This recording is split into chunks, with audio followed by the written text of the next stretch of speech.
मुझको जालिम का तरफदार नहीं लिख सकते, मुझको जालिम का तरफदार नहीं लिख सकते, कम से कम मुझे वो लाचार नहीं लिख सकते। जहां हथेली पे लिए बोल रहा हूं जो सच, उसको इस देश के अखबार नहीं लिख सकते, उसको इस देश के अखबार नहीं लिख सकते। 3 दिसंबर 2023 की तारीख को जब चुनाव का रिजल्ट आ रहा था, एक गोदी मीडिया का पत्रकार टीवी चैनल पर कह रहा था कि इस चुनाव परिणाम को देख करके ऐसा लगता है जैसे छत्तीसगढ़ बन गया मोदी का, राजस्थान बन गया मोदी स्थान, मध्य प्रदेश बन गया मोदी प्रदेश।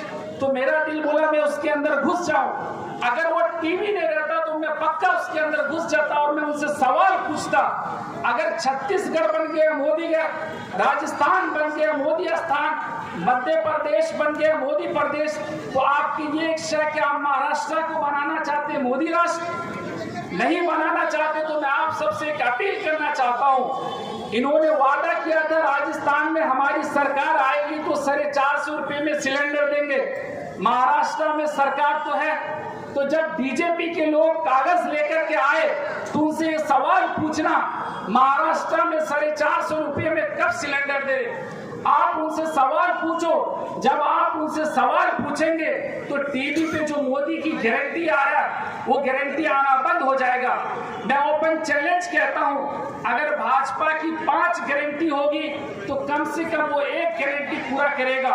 ये भाजपा की गारंटी है, इसलिए लिख लीजिए मेरी भी गारंटी, भाजपा की गारंटी। इसके मतलब कभी भी पूरा होने वाला नहीं।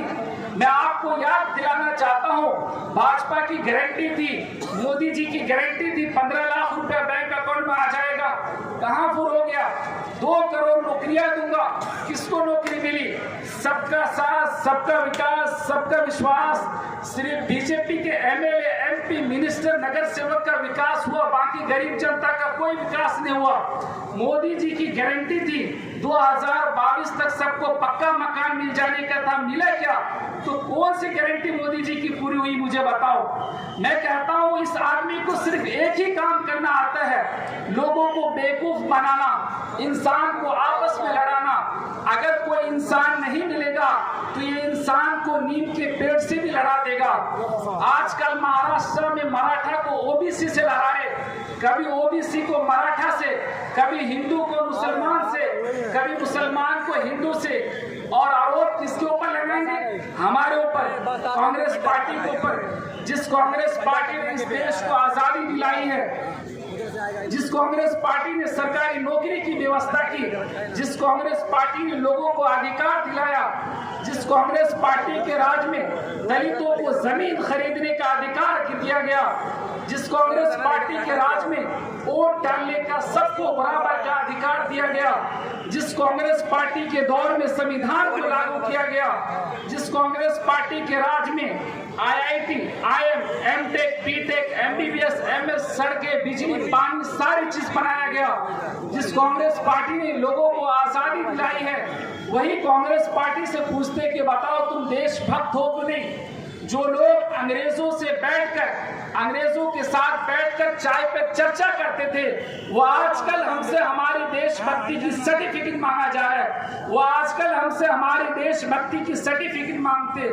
जरा बताओ, बेटा इतना चालाक हो गया कि बाप से कहता है कि बाप आप प्रूफ करके बताओ कि आप मेरे बाप हो कि नहीं हो।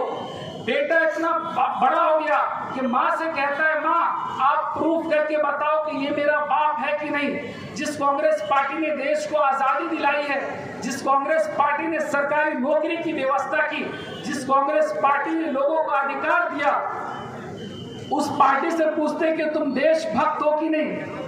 उस पार्टी के नेताओं को अपने पार्टी में शामिल करा करके, ये जो हमारे महाराष्ट्र के मुख्यमंत्री है एकनाथ शिंदे साहब, शिंदे सेना के लोग आजकल शिवसेना से पूछ रहे कि बताओ तुम असली हिंदू हो कि नहीं हो।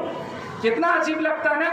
जिसको बाला साहब ठाकरे ने हाथ पकड़ के भाषण देने के लिए सिखाया होगा, जिसको बाला साहब ठाकरे ने हाथ पकड़ के नारा लगाने के लिए सिखाया होगा, वो आजकल बाला साहब ठाकरे के पोता से पूछते हैं कि बताओ तुम असली हिंदू हो कि नहीं। इसको कहते हैं ध्यान भटकाओ योजना। महाराष्ट्र की आवाम को आपस में लड़ा दो, हिंदू को मुसलमान से लड़ा दो, मुसलमान को हिंदू से लड़ा दो। महाराष्ट्र की सारी संपत्ति, महाराष्ट्र की सारी इंडस्ट्री, महाराष्ट्र की सारी पावर अपनी गुजराती दोस्तों के खाते में पहुंचा दो। ये खेल चल रहा है। हमारे कांग्रेस पार्टी के लीडर यहाँ पे खड़े होकर आपको बताएगा मुंबई का एयरपोर्ट किसका है? अडानी का। मुंबई का एयरपोर्ट अडानी को कैसे मिला? अडानी का आदमी इधर गया बातचीत करने के लिए, एयरपोर्ट हमको दे दो। जैसे ही अडानी के आदमी बातचीत करके बाहर निकले, पीछे से ईडी घुस गया, बोला कि एयरपोर्ट देते हो कि नहीं देते हो।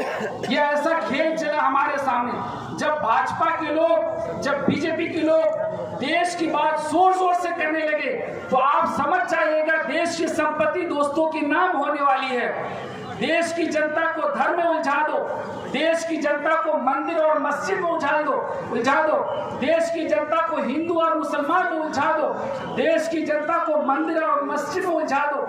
देश की संपत्ति लोगों की भावनाओं को भड़काकर, हमको और आपको आपस में लड़ाकर, हमारी और आपकी देश की जो संपत्ति दोस्तों के खजाने में पहुंचाई जा रही है।